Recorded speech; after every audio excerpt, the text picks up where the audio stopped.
Hello, everyone. This is episode 48 of the Justin Files podcast, a member of the Broken Jars Network. And if we sound awesome, it's because we got a sponsorship from Zencaster and they gave us a little bit of free stuff. And you can get free stuff if you use the code Broken Jars, I believe, in all caps. And we're going to be talking about the short story Fistful of Warlocks that just came in the anthology straight out of Tombstone. So we're going to spoil it all, by the way. Don't listen unless I've already read it, because we're going to talk about everything to death. Ha ha. And on death. And we're going to swear while we do it. So fuck yeah, we are. Okay. So to start off, a kind of general synopsis, it's Lucio is tracking down necromancers, and she ends up in Dodge City, Kansas. And while she's looking for... Technically, she's not hunting a necromancer. She's hunting a warlock that has no relation to necromancy, or so she thinks. Good point. She does call it just warlock until we realize things get creepy. Yeah. And she's looking for one guy named Alexander Page, which I don't think is a reference to anything else, but I could be wrong. I mean, I was like thinking, can this be a reference to Jack the Ripper somehow?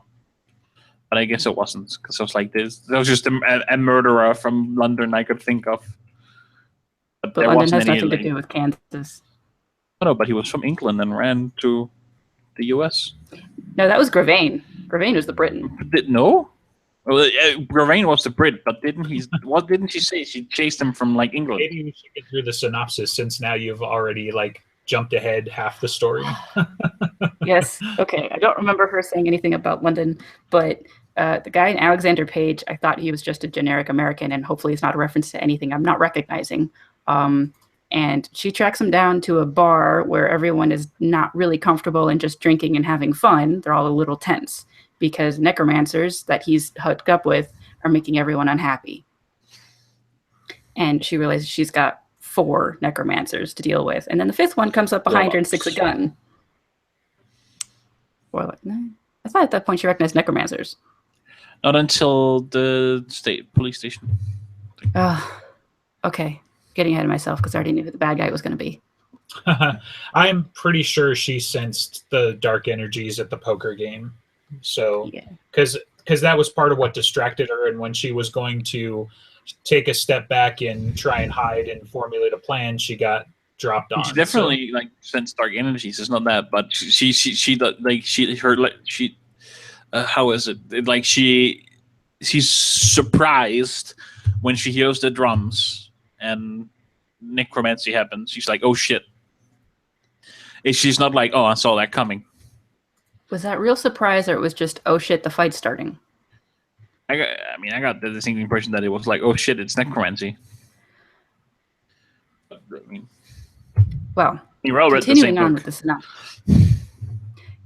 Yes, but one of us isn't an English speaker from birth, and 2 of us probably read it very fast and not really paying attention to the wording, since we already knew who the bad guy was.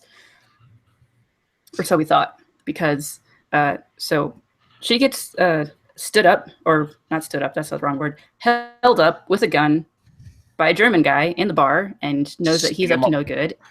And Wyatt Earp is the deputy that helps her. He's kind of fun. I like the way that he talked, at least. Analogies, by the way, that Justin explained, because I recognize the names, but I was like, where's this from? That it was like those guys from the movie Tombstone. That's like one of Jim's favorite movies too, isn't it? I think I've heard him say that somewhere, that he really likes. I don't know, but I wonder if he was just inspired by the anthology being named straight out of Tombstone. Could be, and I mean the fact that he grew up in Kansas, right? So no, Missouri. What? Okay, well, didn't he want Dresden to be in Kansas? In St. Louis, Missouri. Okay, sure. I mean, it's kind of because that's where the Anita Blake series is. Gotcha. Okay. I mean, and he couldn't set it in the same place as Anita Blake. I mean, whatever. Who even reads that shit? Right? Who cares? Don't kill me. Don't kill me. I actually read like 8 books before it became too much porn for me. But up until that point, it was kind of okay. Kind of. But yeah, Wyatt Earp is kind of fun. That's where you get the snark amount from it, is just like how calmly he's pointing a gun at a guy's head. It's like, either you behave or you start having lead on your mind. I really like that line. And then Lucci goes with him to the prison, puts the German guy in the prison cell, and the German guy does nothing. And so they start fortifying as they know that they're going to get attacked, and Lucio makes coffee. And she has a coffee Apparently spell. She's gonna make a coffee. Yeah. I love the coffee spell. She makes coffee with magic, so. And then Good call, but Joe. That's just that's just important. I understand why I don't like coffee, but I get it. You just haven't had the right kind of coffee. I mean, you can say that, but I just don't think that bitter shit is for me. Not all coffee has to be bitter, right? That's the point. I don't know. I like iced coffee because that's like sweet. See? With a slight like aftertaste of bitter. That's fine. But she has special coffee with magic, and then a British guy comes up and starts demanding that the German guy gets released, and turns out that the British guy is Gravane. And when Wyatt Earp and Lucio don't want to give him up, there's like, okay, fine, we're going to fight. You've got like a half an hour. It's like, no, we don't have half an hour. We got like maybe 10 minutes. Because, of course, the bad guys are going to undercut it. And the bad guys start raising dead bodies. And it's like, then there's the drum, and it's a necromancer. Yeah. Then there's a big fight. It was kind of good. I didn't realize that it was Wyatt, from Tombstone, the OK Corral and everything. Because I was like, I wonder if he's going to make it through this. But since this was before the OK Corral, he was going to make it through it. Right. Well, and that was the thing that I was telling you guys beforehand. Like, so I'm reading it, and they're like, I'm Wyatt Earp, and I'm like, necromancers, and there's going to be skeletons and zombies and shit, and they're just going to be left around. And I'm like, I wonder if they're going to do the whole, they're going to do a shootout in the OK Corral, and there's just going to be all these bodies, and that's how they explain it. But as the director pointed out, different city. So, Dodge City, Kansas is not Tombstone, Arizona. Get the hell out of Dodge. Which I think that maybe Jim should have just done that in Tombstone and gone with the anthology theme, Tombstone. But I don't know. This did make me learn that Dodge City was a real thing, because I always just heard of the phrase of get out of Dodge. I was like, where's Dodge? Okay, I learned. Kansas. Yay. More pop culture. Everyone get out of Kansas. When I first saw that, the Dodge City, I didn't think about the get out of Dodge. The first thing I thought was like, is this where they made the car? Well, looking it up, is that Dodge City is in Ford County, Kansas. So maybe? It got to be related, right? I hope so. Just for theme, surely, at least. Surely Justin knows. They're a little south for the Rust Belt, I think. You would know. They're just a little south for the Rust Belt. Well, anyway, Lucio has a fight, and like Wyatt Earp is doing his rifle thing and like shooting down a bunch of zombies, and she goes up on top of a roof to fight the necromancers are doing all crap. And I think she kills about 3 of them, because there was a fistful, meaning 5, and 2 of them got away at the end. So, but that's kind of like a really impressive record, as she describes that McCoy, who was captain of the Wardens at some point, had only managed to do 3 at one point. I mean, McCoy got a lot stronger. 3 Warlocks. I mean, even young McCoy has got to be able to take more than 3 Warlocks. Right. Yeah. I'm beginning to think, now that we're talking about it here, it strikes me that maybe there's the public-facing McCoy, and then there's the, Blackstaff, right? Because when was Krakatoa? Like, he would have had to have done something by now. I mean, surely he was Blackstaff by that point, right? 1883. Krakatoa eruption, 1883. Yeah. When was this supposed to take place? Fistful of Warlocks? I think they say. I don't remember the year though. Let me see if I can find it. Right. I mean, it's kind of seems like around that time. To the Priscilla timeline. Isn't in there yet. Shit, I don't know. Well, It could be that he was the Black Staff, and then like he had to have the public persona, private persona. Or it makes me wonder that when he became the Black Staff, he stepped down as captain of the Wardens. Depending on the timeline. And we don't know yet. Is this before or after the Indian War? This would have been after. So yeah, after, I think. Because you're thinking the French-Indian War. Yeah, the one that where him and Indian Joe was on one side and Langtry's on the other. Yeah, the French-Indian War was in the early side of the 1800s. 1700s. So 1754 to 1763. Do you think Langtry's Merlin by then, like in this story? He wouldn't have been so old at that point, so don't know. Right. I would hedge towards no, but it's possible he just barely got the job, like relatively just barely. So yeah. Can you imagine Langtry making McCoy head of the Wardens? Right. Which makes me think no. Yeah. I was thinking, like, if he was Merlin, how that will go by. Like, you want to be head of the Wardens, and McCoy just be like, work for you? Fuck that shit. Maybe that's why he stepped down. I mean, he only fucking started becoming a council member because he wanted to save Harry's ass. That was the only reason. Like, he didn't want to do it. Yeah. So the two necromancers that get away are Gravane and Kemmler, because the German guy that held up Lucio earlier and got shown in a prison cell was Kemmler, even though he didn't do anything in the story. He was such a fucking pussy. I know, it was really disappointing. I knew that he was going to be the bad guy in the story, so I was really excited for like explosive crap, and he didn't do anything. Maybe that's like some like really badass necromancy, big scale stuff. Make Gravane and Corpse Taker look like fucking chumps.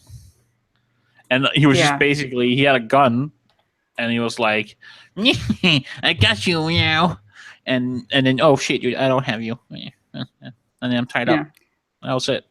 And then he was hogtied. At least that was kind of funny to think about, but he just he didn't do anything. Lucio apparently was proactive enough to disable the bad guy by like putting circles around him. That means that he couldn't do magic.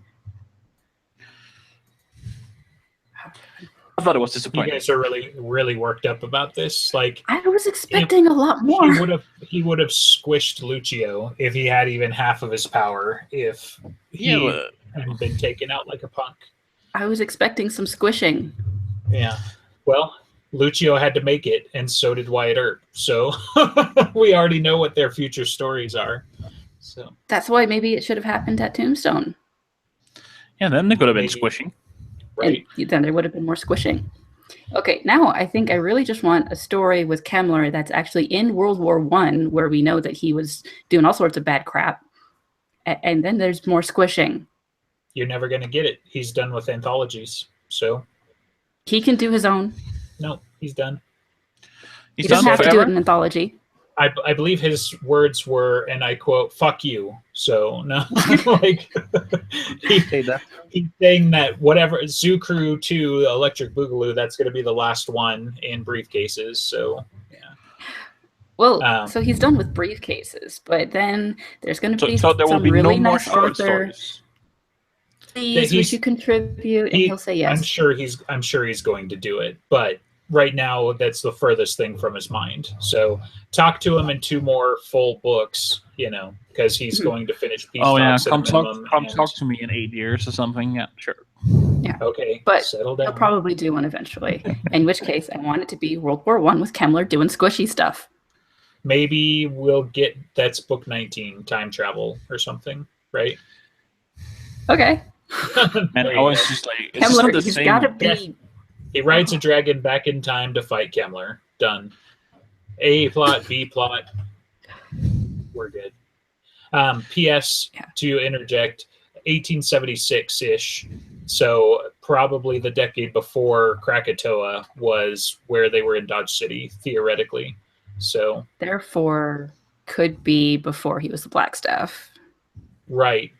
Also could be that this is what they were after him for, is that he was the captain of the White Council. So, it's the classic like time cop slash, like every cop movie where they like murder the family. It's because he got too big for his britches and they came after him. So maybe that's, he made his enemies by then, and the next decade they start trying to take him out, and he gets bigger. He gets, he's more powerful by then. So taking out McCoy, that'll be the day. Right. Well, I have bad news for you. What? He's got to do the Obi-Wan thing. The two people that basically have Dead Man Walking signs on them right now are Murphy and McCoy. I'm sorry, like they're way too close. I don't feel good about Michael close to Dresden. So, whatever. He's already got Michael. Like he had his chance twice. Like at this point, I don't think Michael would have nearly the weight. Like you'd have to take out like the whole Carpenter family. Like that would be no. Yeah. See, I'm saying it. So I don't think it's gonna happen. I think Michael. Don't you give him any ideas? Well, so we already had Michael was basically down for the count in Small Favor, and then he came back for Skin Game, right? But I think his arc completed for the most part. Like I think we might see him in the BAT, and maybe he'll die in the BAT or something like that, because I think we're going to look at like 40% or more casualties. Like I think it's going to be really bad. But I don't think it's going to be this big glorious thing. He had his big moment. If like he or in general just like the whole family gets killed, basically, I mean, that could start an apocalypse because money would go off. Well, and that I was just thinking that too, is like maybe that's why they go after him finally, is that somebody's trying to get to Molly. So yeah, and also there's still this big moment left of when Charity and Michael find out that Molly has a new job of being the Winter Lady.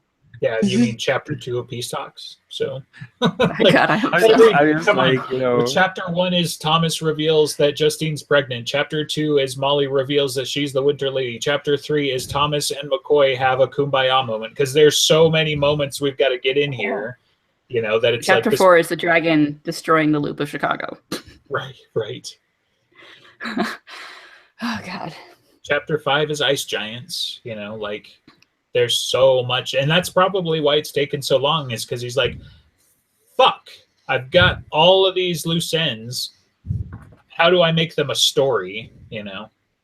So. Oh, no, that's a fun part, sort of. Maybe. Different podcast. Yeah. Let's go back to this one. So, the Thule Society was brought up and mentioned, which is a little bit, it seems, out of time in the fact that Kemmler is wearing a necklace with like a stretched out skull emblem, and Lucia recognized it. Was it Earp? One of them recognized it as Thule Society, because, by the way, Wyatt Earp is a Venator and he is knowing things. And Thule Society from the White Council or something like that, with his cowboy drawl. I really like that. The way he was like the text was written. Yeah. But so the Thule Society started in 1918, according to Wikipedia, and it was like a study for German ancient things. See, hold on. What is this? Like, it's the study group for Germanic antiquity, which is basically Nazis. The origins of the Aryan race. Like, yes. And that's the part that I'm curious about, how that relates to Kemmler and the Thule Society. And so that's why I'm like, right now, the knee-jerk reaction in the easy headcanon is, so there's the Thule Society that Warlocks and Necromancers belong to, and then there's like, the punks later who use the same name, similar with the Venatori in the first place. So Thomas mentions that the Venatori is actually like a couple of hundred dudes, whereas like the Venatori that the White Council works with is like thousands of people that are much less effective. So, the real quotation mark Venatori is like hiding within the bigger Venatori, and they like use them for their secret war, right? Mm-hmm. So we're assuming that Wyatt Earp is the chump version of a Venator, and not trying to do the secrety stuff that like Thomas is. Well, that's how we can know things. Yeah, but So, like, the image of the Thule Society on Wikipedia is kind of like this curvy swastika with like a circle around it, versus the stretched out skull description in the story is like they're not at all similar. And it does make you wonder, like, how did one become the other, and how did the Nazism get out of that? Because he's like directly responsible apparently for World War I. So how did this happen? It's World War I. I don't actually remember when that started. 1916 to 1918, depending on who you define as where it started. Wait, that's one dude's death. Yeah, Archduke Ferdinand, and he died, and then that was kind of like... World War II was not that long. Like, speaking of global wars, was not that long after World War I. I actually thought that was... World War I kind of started... And the Thule Society is supposed to start in 1918. But somehow Kemmler is responsible for both. He's a busy man. I think he took advantage of World War I. I think he might have had a direct hand in World War II. So, because, I mean, think about it. Millions and millions of dead. He was probably either performing the Dark Hallow or trying it. I think my headcanon is that he was probably the guy pushing people's buttons to do the concentration camps in World War II, because let's just get a bunch of people together so that I can corpseify them. You know, I just got this impression of him being like a kind of like advisor to Hitler or something. Like his... Right.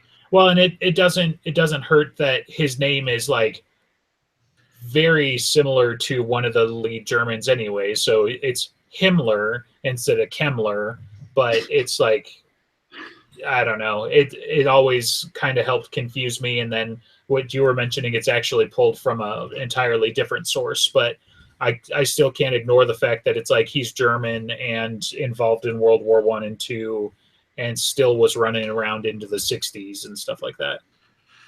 Yeah. I mean, weird occultish things happening in World War II. I wondered if he did have an influence with that.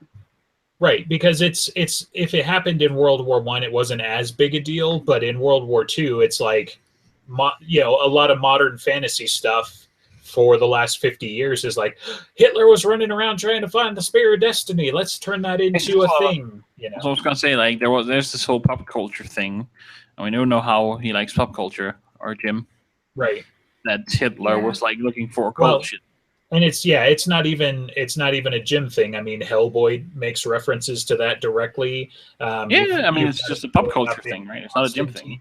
Got it showing up in a dozen other modern fantasy tropes and things like that. So I think in Jim's case, at least my headcanon is that Kemmler was directly involved in World War II, or at least, manipulating the people directly involved, So, I mean, for an example, spoiler alert, Supernatural. So if you like Supernatural and you didn't watch last season, I think it's last season. I think Dean, like it turns out that Hitler found a way to make himself come back, and he comes back, and Dean ends up Hitler, and he's very proud of that. He brings it up for like 5 episodes after or something. It's like they run into some hunters, I think, like 5 episodes later, and he's like, "Yeah, I killed Hitler." He's very proud of that. Yeah. That's dead. Also that whole Hitler supernatural thing. It's like he found some buddy jumping mechanic. With all of that things that the Kemmlerites are able to do you really think Kemmler is dead? I personally don't. No. I don't think so. I mean, he's been quiet for way too long, but it's definitely possible that he's out there running amok again still. I mean, Cowell could be Kemmler in disguise and like just like killed the apprentice Cowell that the other guys knew. Nah. No, because Cowell's too quote unquote sane, right? Like that's his big mystery, is that like Kemmler was fucking nuts, and he was like the pure blood epitome of being a creepy necromancer. Bob would recognize him. Like, unless we're doing some funky Doctor Who, I locked my memories away in a watch bullshit or some nonsense. Like, there's no way that Cowell is Kemmler. So, yeah, if Kemmler is you're batshit gonna insane, eat those words in 5 books. right. We didn't get to see any batshit insanity from this guy who just sat in the cell and didn't do anything. Oh my Hello. god, guys. He's Darth Vader. You can't just have him show up for your punk sorceress and not, like, he would have crushed her with his mind. Like, the first moment you see of Darth Vader, he walks up What and if- does the What if Kemmler's actually not very powerful, and he's just been like overblown by myth and legend? and he's been like kind of a manipulating powerful Gravane and Cowell. right. So powerful. Right. Yeah, you saw how his acolytes behaved in Deadbeat. Do you really think they didn't try to take a whack at him at some point? Like, it's the Sith way. So there's only two, because otherwise it ends in civil war. So it still ends in civil war. Well, not civil war. It still ends in murder. generally, but yeah. That's kind of the point. Like, you don't think somebody tried to take a whack at Kemmler? So Maybe that's why he died. Maybe he's not around because, like, Gravane killed him. Turned out he found out he was a pussy bitch, who just sits in the cell, don't do nothing. He died on Halloween night. Hint. Yeah, So. but I don't know. Maybe that's why it kind of worked. Maybe that makes it permanent. But at the same time, I don't know. Maybe he just, shifted mask or mantle, right? Not everything's a mantle. No, right? It might be. Not everything's. I hate that everything. Of course. People think everything's a mantle. Yeah, but I mean, in any way, Kemmler was really taken from Warhammer. So all of the Nazi stuff, that's one thing, but he's like directly ripped off of Warhammer, because like Necromancer, name, Necromancer, but he looks very different. Like in the story, he's just described as like kind of a well-groomed, normal-looking German guy that's in Kansas. But in Warhammer, I think he just looks like Gandalf. There's a Kemmler in Warhammer? Oh, yeah. Yeah, like the exact names. Yeah, the director was filling me in beforehand. It's like, holy shit, I had no idea that's where he was sourced from. So, because I always thought it was a play off of the German guy, honestly. So, Himmler? Yeah. Or, okay, because no, Kemmler is just like, I need a necromancer. He's a necromancer. Right. Direct ripoff. Copy paste. Yeah. So that's fun sometimes, but he's like, there's not so much similarity as to what we can see in the story. Because I at least expected him to look. Just because he was like, I need a necromancer. Oh, yeah, Kemmler from Warhammer. Doesn't mean that the characters have to be particularly similar. But it doesn't have to be the same character. Same. Right. And it could be that, like, if you're taking the name and like the necromancer part, you're gonna like make them more different from each other. But it seems to me that Kemmler in Warhammer still seems like the crazy necromancer. Let's kill lots of people and raise them up. But I really don't know, because I don't know much about Warhammer. Oh, I don't know much about Warhammer either. Especially, is it fantasy or 40k? Kemmler's in the fantasy part. Right. Oh. Warhammer, without any additions, is the fantasy piece. Warhammer 40k is fantasy in the far future. The Space Marines. Right. Right. We don't have Space Marines in Dresden yet. So, hold on. I mean, not yet.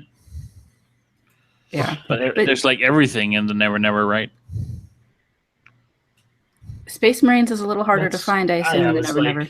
Yeah, you're gonna be a tough sell. Like, which part of the Never Never is populated by power armor? So, like, maybe the She, because of what Leah did with Dresden's conquistador stuff. But yeah, you're gonna have, that's a hard sell for me. I mean, because it exists, it's in the Never Never somewhere. But now I want to see magical Space Marines running around like smashing shit with their mauls. Gonna think about like, it's the kind of, or I might be wrong here, but like human faith can create power, what if enough people think that there is Warhammer stuff out there? Would that then be created in Never Never? Because just to go back to Warhammer, you have to read a little bit of the fantasy version and how the orcs work, because you might find that really funny. Yeah, orcs are awesome. So yeah, their magic works because they think it should. So the epitome of that. From what my friend told me, he was like they can have a ship fly through space even though there's holes in it, and have warp drive even though it's just junk, because they think it should. Red goes faster because they think it should. So. Oh, you just reminded me of something out of this Fistful of Warlocks story, is that when Lucio was looking around the tavern and she had these little bottle green spectacles to help her do it, I thought that was so cool. She applied colors, or it was applied to her in some fashion, of what the personas meant. So White Earp was blue, like an azure of guardianship. And that's the same thing that Harry said in Proven Guilty when he was working with Plato to do things in the hotel, is that he blew for protection, right? It's I don't know if it really matters. It's just what I'm thinking it, so I'm going to go with it. At the same thing. So either it's a mechanism of Jim's mind just doing the same thing, or blue actually has protective qualities. Right. Or it's for Andreas that's proof that they're soulmates and they think the same way, so they're destined to be together forever. They're gonna be together. So I mean, you just watch. Everybody else gonna die. It's gonna be Anastasia and Andreas, and then they have to repopulate the Earth. I mean, yeah. As far as repopulating the Earth with well, there's that. But fucking awesome wizards, and then literally fucking awesome wizards, but. Yeah, that would be amazing. So, yeah. So there's another German character that was weird, but also fun, sort of, in the story, was Karl, and he's a Nacken. I don't know if I'm pronouncing that right. Probably not, because the A had an umlaut, but he's just is Lucio's horse for the most part. Because he had tried to get out of it by drowning her. And she was able to survive underwater for an hour. How the hell did she do that? She used some sort of spell. Water breathing is only a 3rd level spell, so it's not that hard. That's funny. Yeah, but does it last an hour? Probably minutes per level or something. Actually, that's a great question, because knowing that Jim grows from them sometimes... How many levels is Lucio? She can last it an hour. But yeah, and a Nacken is generally some form of shape-shifting spirit that likes to drown people. And Karl had done something bad, and he's got this probation. And therefore that's why he's Lucio's mount as a horse. And he does not like it. He's very unhappy about it. It's 2 hours per level, but depends on the edition you're working with right now. So at level 1 you can do it 1 hour, or at level 3 you can do it for 1 hour. So you're level 5 to cast a 3rd level spell, so she could do it for 10 hours. Basically, is the minimum. So easy game, right? And honestly, there's Lucio.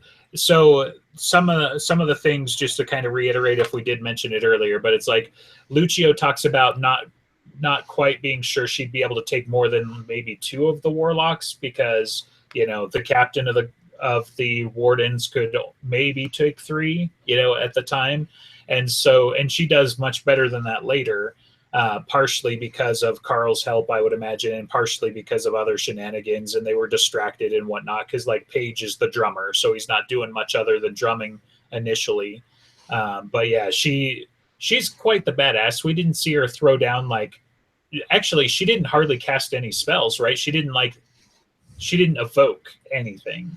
I remember her doing did her fire thing, defensive spells, and then there was one time that she shot something from her right hand and did some damage. But it wasn't a whole lot of spells, actually. Well, yeah, so it was fire line. It was defensive. It was her being able to view the auras and stuff like that, whatever you want to call it. So she did some of that. She did some circle stuff. She talked about imbuing her sword with magic, but she mostly used the gun and the sword, from what I remember. Don't forget the coffee spell. Well, yes, that probably took a lot out of her. So Yeah, but I wonder if this is just like we're so used to Harry being able to throw everything around because he's got so much power that could be. Lucio's much more normal. And like now this is the normal amount that people can do. Well, and she's definitely more of a martial fighter, and it seems like even Harry makes those references that, a lot of wizards think purely in magic, and so maybe the wardens go so physical because that gives them the edge. That they're always worried about the physical defense and not thinking about pistol shot. And Harry does have like very large magical batteries, so we are spoiled there in terms of how much. Like it is said that he's like purely on like how much magical muscle he has, not finesse or skill to use it with, that he's like in the top 30 or something. Right. Well, yeah, but we've seen Lucio in action before as well. Yeah, but she's always being very, like that's what I think. She's been very like she does a lot of incredible shit and she's very powerful, but the way she uses her magic is very like she saves a lot, which means maybe she can go for a lot longer because she has the same power level as Harry in terms of magical batteries, or she has less, but she's way better at using it. Giggity. Harry is stronger, but she can last longer. So. Giggity. So, when she was fighting in the series, like in Deadbeat, I don't remember her having a gun, right? She had her sword, she had a staff, and I'm pretty sure that was it. She did her fire magic then, so... Yeah, but in this story, she has a Webley, which is apparently a really big gun. I haven't been able to research yet because we haven't done the Gears Gun Gadgets episode yet. But we'll do it eventually. We'll get around there. But she focuses on the guns, and obviously Wyatt Earp does as well. And then like the Warlock Necromancers don't. Like when Gravane comes up to the door and starts talking to Wyatt Earp through a door, and was like, "Oh yeah, I have a shotgun going at you," and like Gravane's apparently a little unnerved by that. It's like, what? How dare you use a gun against me in the wild west of Dodge City, Kansas? I mean, that's just so typical Gravane, isn't it? He really just, as a way he thinks things should be done. We learned that in Deadbeat, right? Well, that, and it reminds me of Day Off, where it's like, you dare use a mortal weapon against me? And it's like, it's my day off. I'm kind of tired. Maybe you should just get out of here. Yeah, so it strikes me as the same mentality, where it's like, how dare you, At the same time, Kemmler used a gun against Lucio, or wanted to. Well, Kemmler's definitely strengths me from what we didn't get to see much of him. He barely said or did anything. But, like from what he did, where he's been described, I see him as very much as a pragmatist. Like in terms of getting things done, right? So where's the batshit crazy part? I'm so disappointed, but the lack of batshit crazy Kemmler. I mean, we don't know how far along he is in evilness yet. Obviously, so if the White Council doesn't show up and start trying to throw down until later, say, around World War I, we've still got 30 or 40 years before any of that happens. And if we take the Warhammer thing as any kind of indication, he was adept at a very young age, but not necessarily making waves yet, so... But Lucio identified him based off of the Warden White Council records. They got records on everybody. Meh. I'm going to have to read it again, so, yeah. Yeah, well, they only said his name at the end, and like, oh yeah, that had to have been Kemmler based on the fact that Necromancer and German dude. Fair enough. Not a lot of German necromancers, apparently. Well, and like we've seen, it's not like the Wardens failed to pick up anybody ever, like Anna Asher and Binder, and Binder's not even close to the other two in power. They're not even trying to pick up Binder technically, because he skirts he just stays on this side of the law, the right line, right? Yeah. I mean, he definitely is morally bankrupt and does a lot of bad shit. But he just stays on the right side of the magical law. Barely.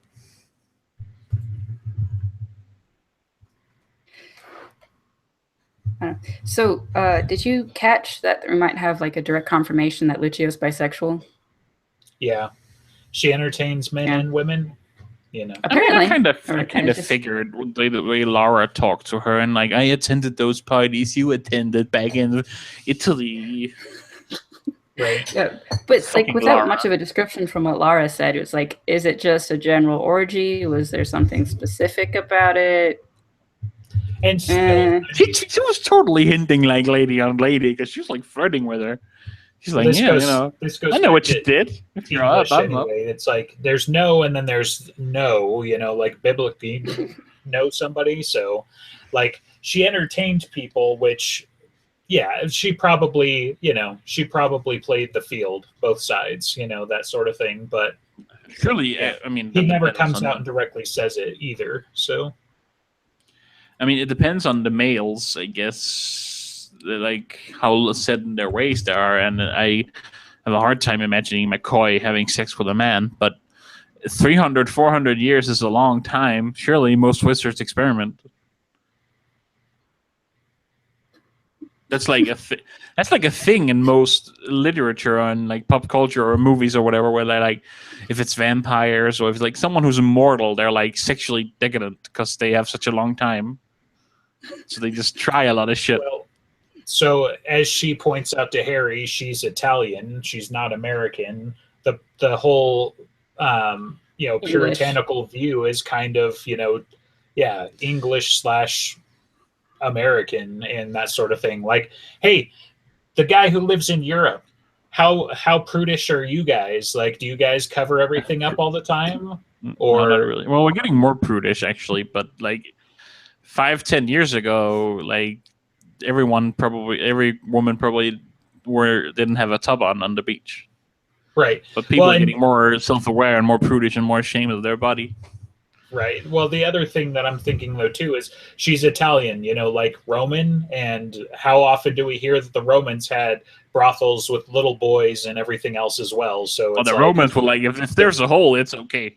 Right. Depending on how old she is, like she struck me as more like 1700s and things like that. But still, like I can't imagine it just all dried up.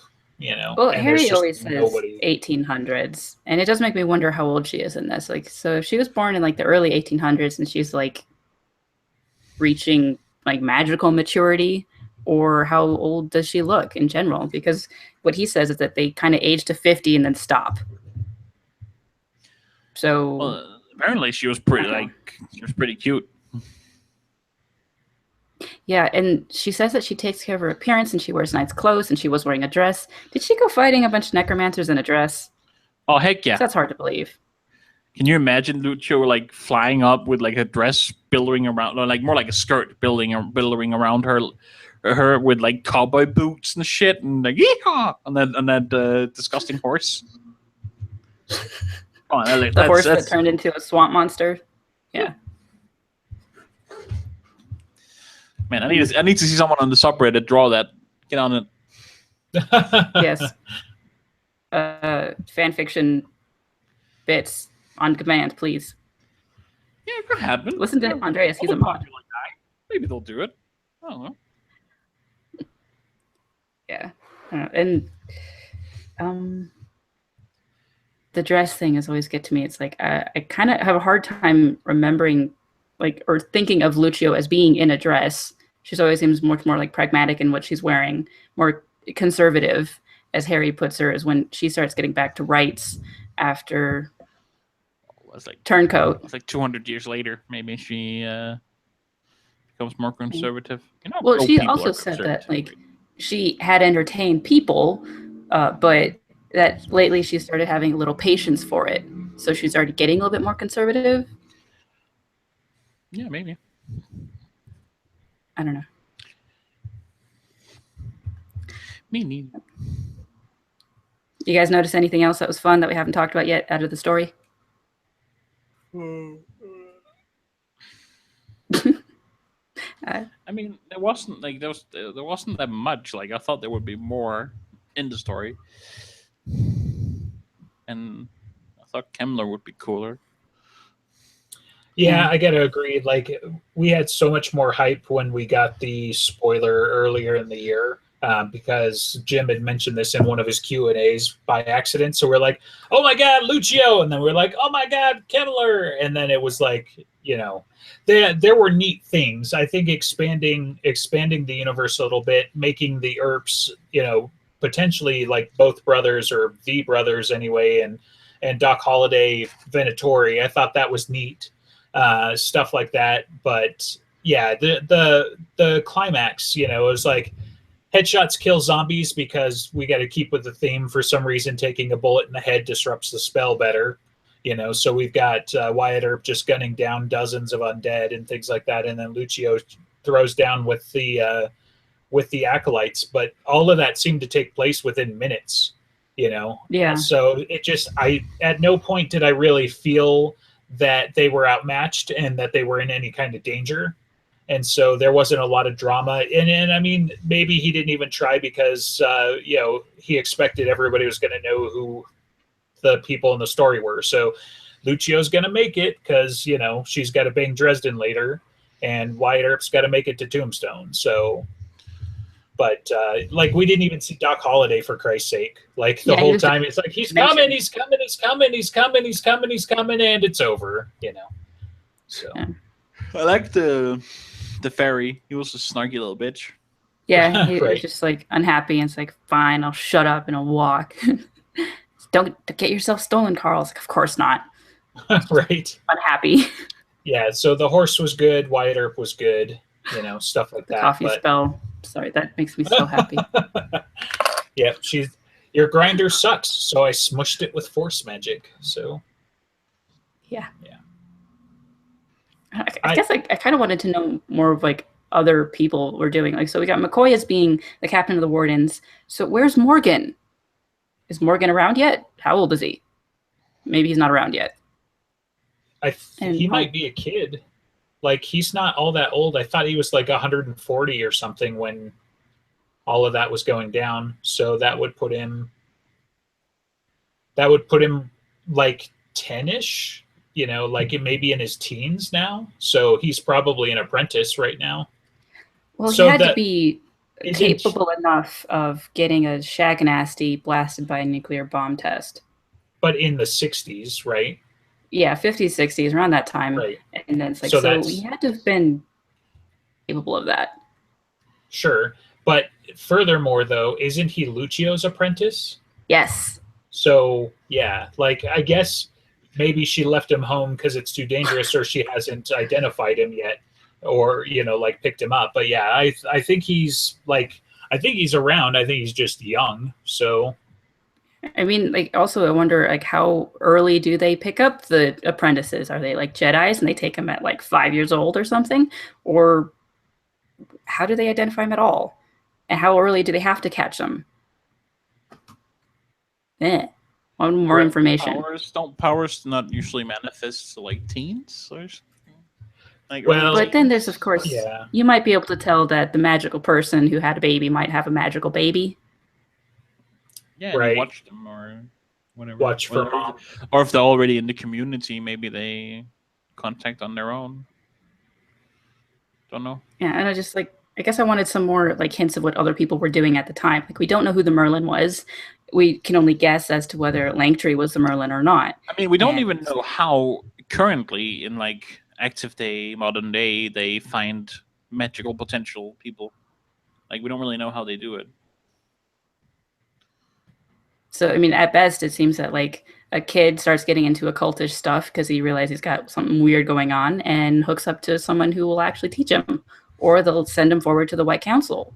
But it's really accidental, it seems. They have some way of tracking them down because they talk about how the war is making it so they can't track down so easily, and that it's like takes focus away from doing that. And therefore they have to kill more Warlocks because they don't pick them up. So they have some way of doing it. Yeah. Apparently it's somewhat time-consuming. Or maybe it is just kind of an accident of like you have to be in the right area at the right time. And with the war, people aren't in those areas because they're hiding. Okay, you ready for this? So I finally pulled up Priscilla's timeline to help with this a little bit. Yay! So Lucio was born somewhere around 1800. She can barely remember the War of 1812. So 1805 was Horatio Nelson at the Battle of Trafalgar. 1810, Ebenezer's wife dies. So he's already on people's shit list. 1812 was the New Madrid earthquake. So I was mixing that with Krakatoa because I was like, there had to have been something earlier than. But he was like than staff that. there. He was the one who did the New Madrid earthquake, though. So So yeah, according to this, her footnote is clearly he's been the Black Staff for a long time. So he is captain of the Wardens and the Black Staff, according to Priscilla. Now, she's not necessarily the definitive canon. She's just one of the next best things to having it from Jim. yes, Because she's part of his beta asylum. She doesn't know everything, but she knows a lot. So just take that with what it is. It's not canon, but it's a pretty good bet. So according to this, 1883, June of 1883 is a Fistful of Warlocks. In the early 1800s, the Wardens had killed Kemmler for the first time. So let's see. This is a Bob quote. I'm just trying to. So yeah, they killed him pretty good a bunch of times. He's shown up again after the Wardens killed him early in the 19th century. So they were real careful the second time, which is probably what's going on with Lucio. She's helping hunt him down the second time, basically, right? At least towards the end of the story. In August of the same year, 1883, that's Krakatoa. So, yeah, that's interesting that a Fistful of Warlocks happens 7 years later than I was thinking. So I'll have to check that. And then this says fairly late 1800s, bunny quotes for those of you on audio, Morgan was born. So she doesn't have Morgan yet, theoretically, in this story. He's probably not even born yet, according to her timeline. So. Okay. So maybe Kemmler did look like Gandalf the first time he died. And then he became Gandalf the White. And then he came back as Gandalf the Many-Colored. I guess the way Kemmler survives is the same as Corpse Taker. He's like jumps buddies. That's like must be. I was wondering, like maybe he did that, and that's why he looks not Gandalfy. I mean, Corpse Taker had to learn it from someone. Sure, right? But not, I mean, he's not necessarily the source of necromantic, lore and energy and all that jazz in the world. Honestly, the fact that it took them 7 times makes me think Horcruxes. Because come on, like. That was another thing. It's like, did it have to be 7? Is 7 just special, or is it the fact that they supposedly did it on Halloween? Maybe it's because it was the 7th time they stopped looking, because I agree with you.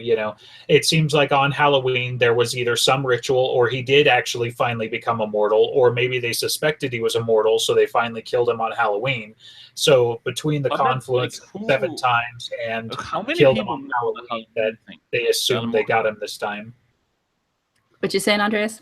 How many people know the immortals can die on Halloween? Like, we don't really know who knows other than Bob and Harry. And obviously the ladies, queens, mothers. Yeah, probably. The big immortal beings probably know when they can die. Yeah, I would figure the Earl King and Santa Claus Kringle Vadarung, no. Yeah, but who on the White Council would we think know that? I hope that McCoy knows. I hope the Gatekeeper knows. Mm-hmm. Gatekeeper is most likely to know, I think. On those two, I wouldn't be very certain because it's one of those secrets that is guarded. And if they knew, they'd probably tell everyone that, right? I don't know. That's why I was wondering who knew and if they planned for.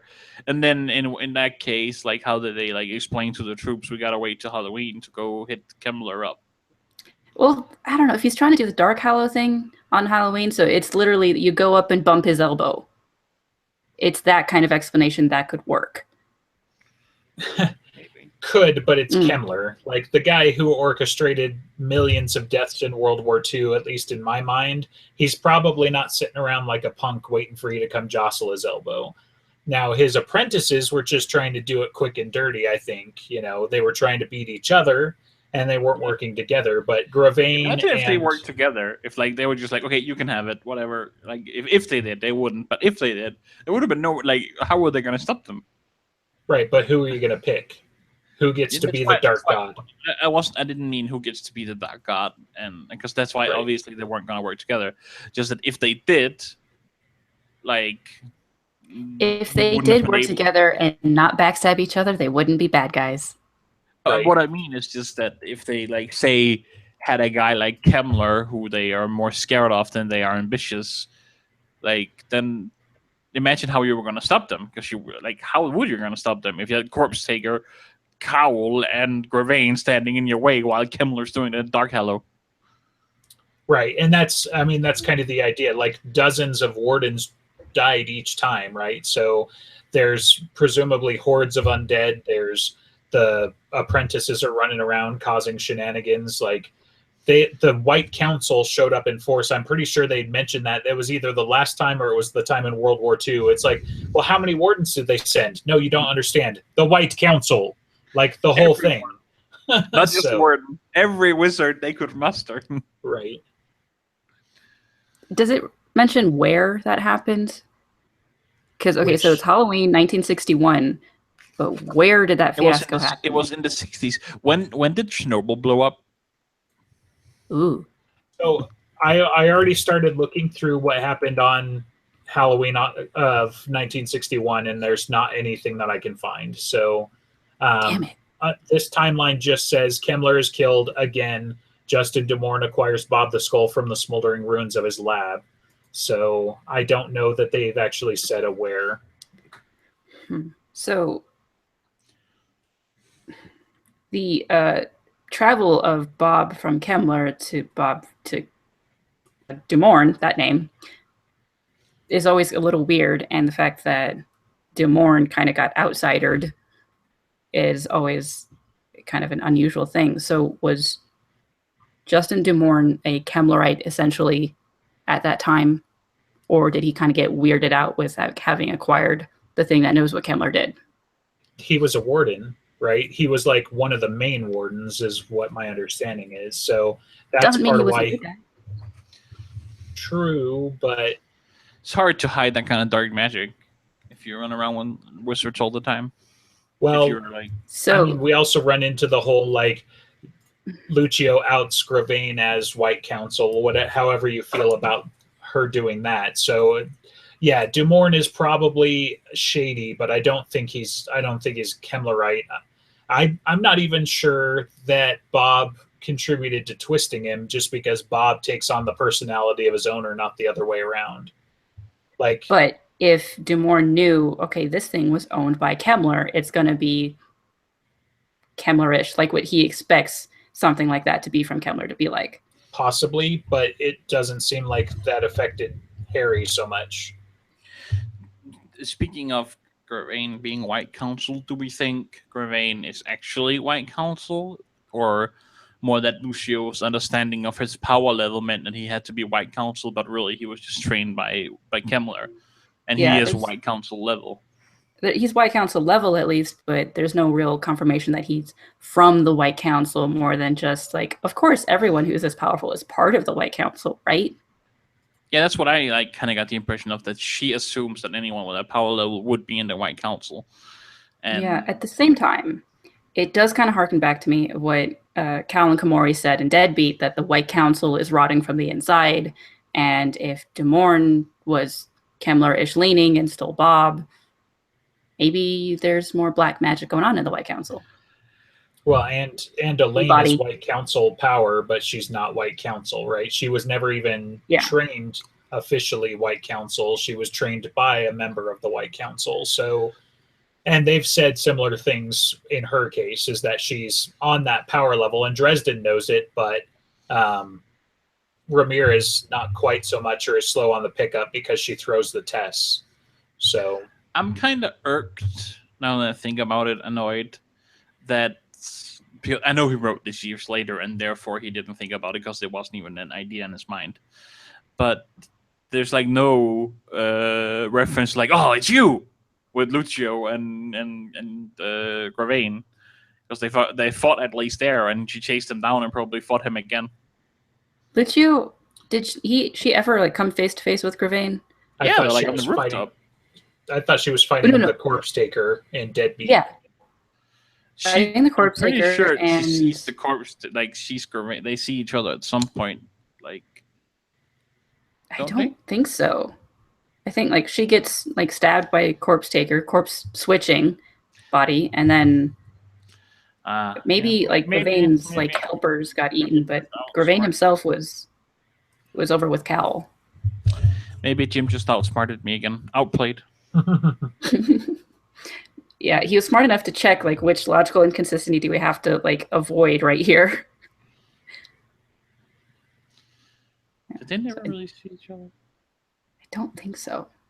But she totally remembered like him and his name and stuff, but I don't think they saw each other. Oh, shoot. Yeah, he got you. He got the drop on you, Andreas. You fucking got me, man. Fuck. So, are we done with this story? Have we stretched the story into an hour's worth of conversation? I think so, but I think there's plenty to circle around back at some point. But yeah, we made a good show of it.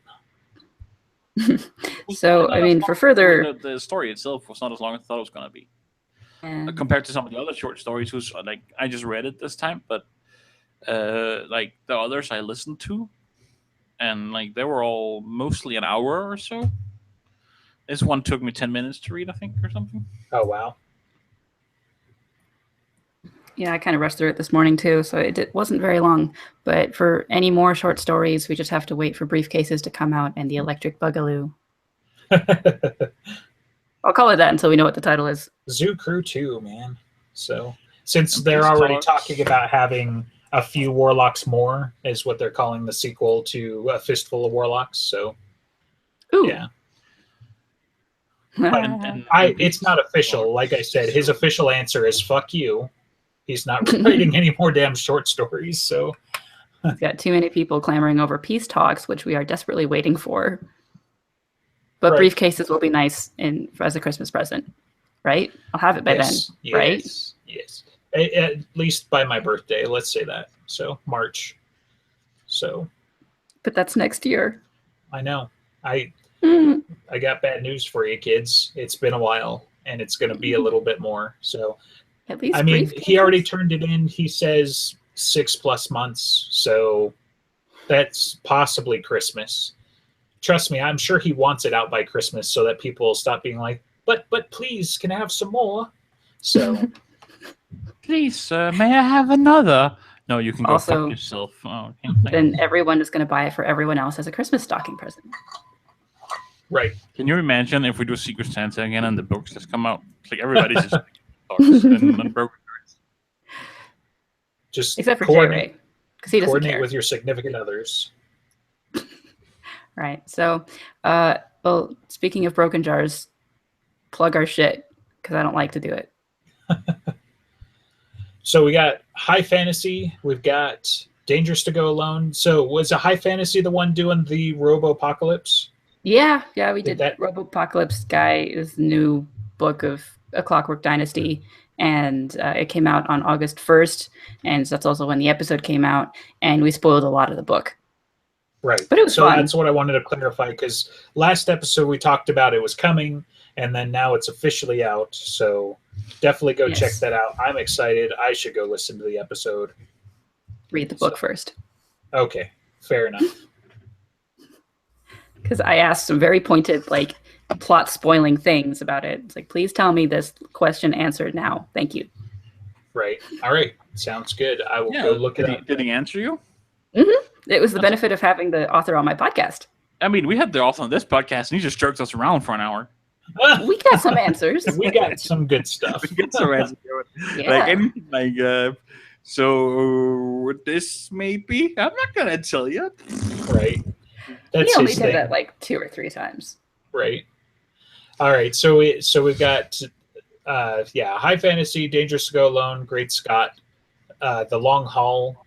Right. That's the up and coming. Yeah, it's about gaming and kids. So like board games, video games, and kids, like how to be a parent. I think. Well, I thought it was like just the games we play and our stories behind them, stuff like that. So I don't think that's long haul. I think that might be. It was like how to be a gamer and be a gamer with your kids or something like that. Yeah, I think it's very parent-kid oriented. So maybe you'll find it useful and enlightening, Justin. Right. Yeah, with my 18-month-old. I mean, Let's give go it play some give it a D&D. couple of years, and he's gonna be playing on your iPad or whatever. Definitely. So, Yeah, I think for that's a full it. comprehensive list of all the podcasts, you can go to brokenjars.xyz. That's where I went. And so you can get things like stickers. stickers, because the stickers are and cool. Go to our Patreon Get and it give just- us money so we can feed Justin's kids. feed them stickers. And Yeah. And you can support our Patreon. You're gonna give us money because we're like And like that. you can join us on Discord if you do that and talk to us all day about everything. just make sure you Okay. actually tag me if you want me to notice, because I got like And- a million Discords running. you need to plug Zencaster, right? I did that in the beginning. Uh-huh. They don't Yeah. get two. All right. Give No. us more things Fuck and off, we'll plug you Zencaster. twice, apparently. So Yeah, sponsor us and we'll plug your stuff. We're like very serious and professional here. Mm-hmm. We have listeners that they like listening to this part of the podcast. Yep. Bye, everyone.